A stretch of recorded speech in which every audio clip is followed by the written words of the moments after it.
தேவாவேலு அவர் கட்டின பாலம் தான் அவர் மாதிரி தான் இருக்கு, உடஞ்சி போச்சு. 3 மாசத்துல உடஞ்சிச்சு. 16 கோடி. திருவண்ணாமலை மாவட்டத்தில் நான் 3-4 நாள் சுத்தி பயணம் நாங்கள் போயிட்டு இருந்தேன், நடைபயணம். அங்கே போயிட்டு ஒன்று பிரச்சனை எடுத்து பேசினேன். நான் பயந்துட்டாரு.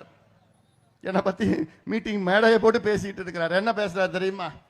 பாட்டாளி மக்கள் கட்சிக்கு தனியாக தேர்தலில் போட்டியிட தைரியம் இருக்கிறதா? அட எத்திராஜில் வஜ்ரவேலு, உங்களுக்கு தைரியம் இருந்தா வருகின்ற சட்டமன்ற தேர்தலில் திமுக தனியா போட்டியிடுங்க. நாங்க தயாரா இருக்கிறோம். எங்களுக்கு தைரியம் இருக்குது, மக்கள் மீது எங்களுக்கு நம்பிக்கை இருக்குது. உங்களுக்கு தான் நம்பிக்கை இல்ல, தைரியம் இல்ல. நீங்க கோழை.